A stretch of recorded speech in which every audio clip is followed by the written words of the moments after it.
Hai peserta didik semuanya, bertemu lagi dalam pembelajaran sosiologi di minggu ini.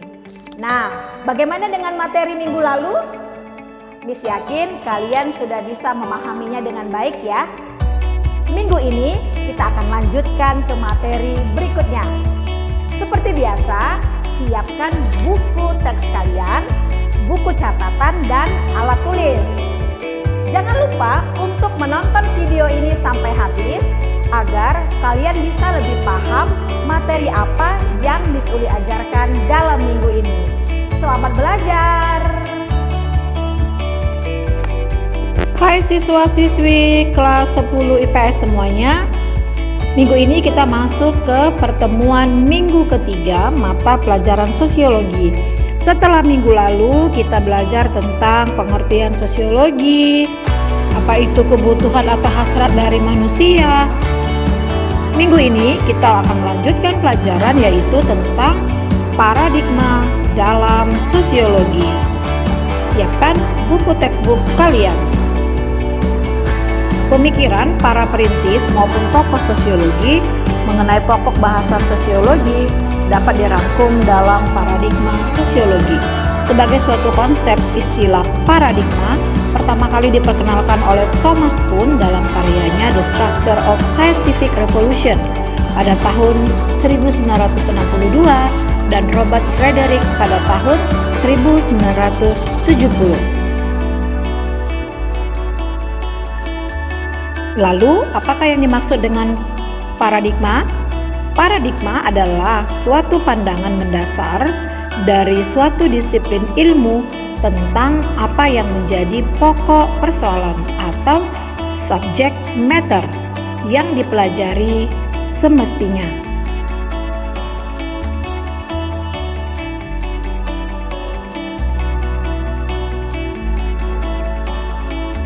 Dalam sosiologi dikenal 3 paradigma sebagaimana dikemukakan oleh George Ritzer pada bukunya yang berjudul Sociology: A Multiple Paradigm Science, diterjemahkan menjadi sosiologi ilmu pengetahuan berparadigma ganda.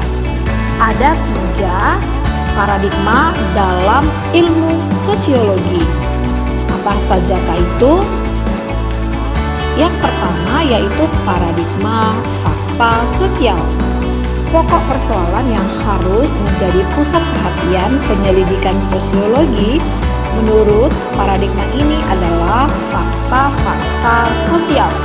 Secara garis besar, fakta sosial terdiri atas 2 tipe, yakni struktur sosial dan pranata sosial. Menurut Emil Durkheim, paradigma fakta sosial dibedakan menjadi 2. Yang pertama adalah bentuk material dan yang kedua adalah bentuk non-material. Kita mulai dari yang pertama ya, bentuk material. Bentuk material yaitu sesuatu yang dapat disimak, ditangkap, dan diobservasi. Fakta sosial inilah yang merupakan bagian dari dunia nyata.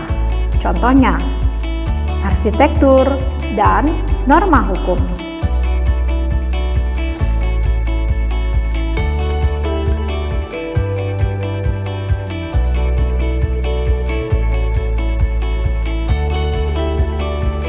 Berikutnya adalah bentuk non-material, yakni sesuatu yang ditangkap nyata atau eksternal.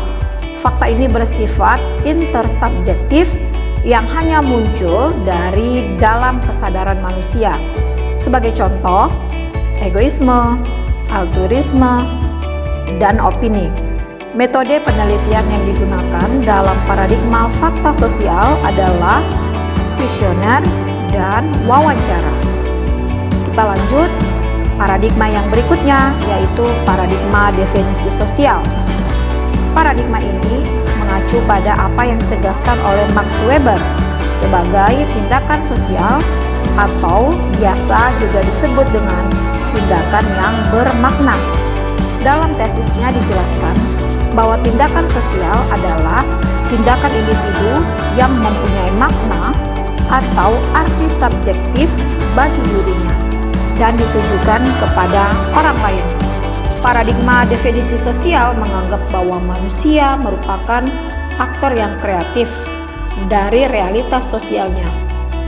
Manusia dianggap memiliki cukup banyak kebebasan untuk bertindak di luar batas kontrol dari fakta sosial. Manusia dipandang sebagai pencipta yang relatif bebas dalam dunia sosialnya. Penganut paradigma ini biasanya sangat tertarik pada tindakan yang spontan dan wajar. Metode penelitian paradigma definisi sosial menggunakan metode observasi. Contoh, seseorang yang berlatih vokal dengan tujuan mendapatkan gelar juara pada suatu kontes menyanyi dan menjadi seorang penyanyi terkenal. Yang ketiga adalah paradigma perilaku sosial. Pokok persoalan sosiologi menurut paradigma ini adalah perilaku individu yang berhubungan dengan faktor lingkungan. Maksudnya adalah segala perubahan-perubahan yang terjadi di lingkungan suatu individu, maka akan berpengaruh pada perubahan tingkah laku individu tersebut. Jadi terdapat hubungan fungsional antara tingkah laku dengan perubahan yang terjadi dalam lingkungan aktor. Paradigma ini memusatkan perhatian kepada proses interaksi sosial. Bagi paradigma ini, individu tidak memiliki kebebasan. Tanggapan yang diberikan ditentukan oleh sifat dasar stimulus yang datang dari luar dirinya atau lingkungannya.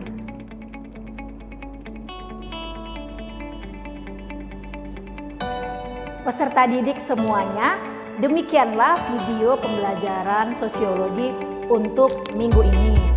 Jangan lupa untuk membuka Edmodo dan melihat tugas yang sudah Miss Uli post di sana dan mengerjakannya lalu mengumpulkannya tepat waktu agar kalian bisa memperoleh nilai yang maksimal. Akhir kata, Miss Uli ucapkan semoga video ini bermanfaat dan bisa membantu kalian memahami pelajaran sosiologi khususnya di materi ini dalam minggu ini. Sampai jumpa dalam video pembelajaran minggu depan. Dadah!